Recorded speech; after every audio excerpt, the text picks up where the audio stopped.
ကဲ့ပါခင်ဗျာအခုမြင်တွေ့ဖူးမြေရမယ်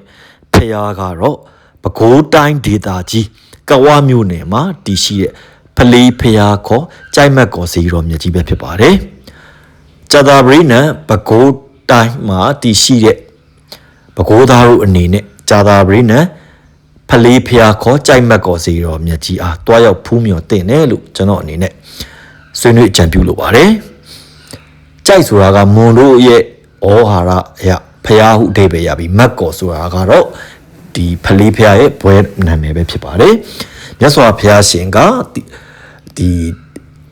ကျွန်တော်တို့တထုံသူနာဘူမိမှာသာသနာတော်ထွန်းကားနေတဲ့အချိန်ယဟန်တာ900နဲ့အတူကြွချီတော်မူလာပြီးတော့ဗောနော်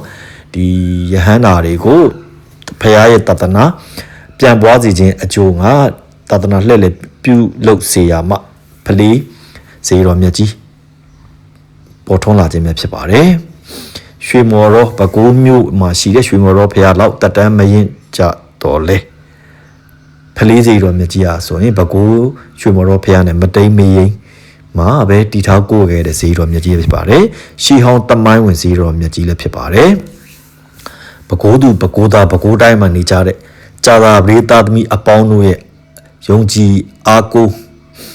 မိဝဲစီကတဲ့နဲ့စီတော်မြတ်ကြီးတဆူလည်းဖြစ်ပါတယ်အထူးသဖြင့်ကြာသာပရိသတ်သမီးတို့ဤအိမ်တောင်ရေးစီးပွားရေးလူမှုရေးအစရှိတဲ့အကျိုးတရားများအတွက်တွားရောက်ဖူးမြော်ကြော့ဆူတောင်းတဲ့ဇေရောမြတ်ကြီးတဆူဖြစ်ကြောင်းကိုကျွန်တော်အနေနဲ့ထပ်လောင်းပြောကြားလိုပါတယ်မိမိဟာဗုဒ္ဓဘာသာဝင်ဆိုခဲ့ရင်ပေါ့နော်မြတ်စွာဘုရားကိုရှ िख ိုးဖူးမြော်ခြင်းကကောင်းမွန်တဲ့ကုသိုလ်တရားပွားများခြင်းပဲဖြစ်ပါတယ်ဗေဒင်ကိန်းကနန်းကိုမယုံကြည်ကြသူများအဖို့လဲမိမိတို့ရဲ့ကိုးကွယ်ရာဘာသာတရားဖြစ်တဲ့ဗုဒ္ဓမြတ်စွာဘုရားရဲ့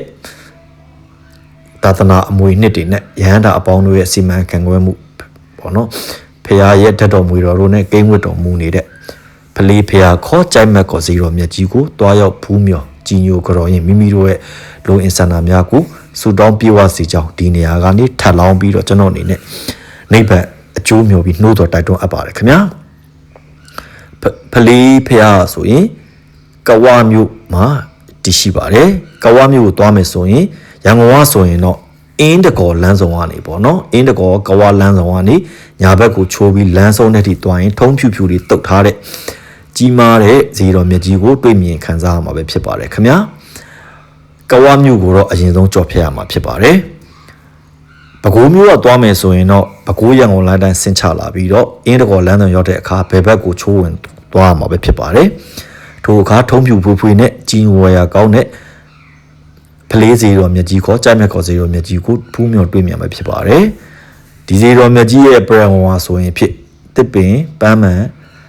တို့ဖြစ်အုပ်ဆိုင်ထားပြီးတကယ်ကိုပေါ့နော်တောတဲ့ကိုရောက်သွားရသည့်အလား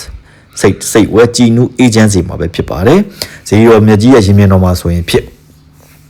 စကဝါဖြူမှာစကဝါပန်းပင်များအများအပြား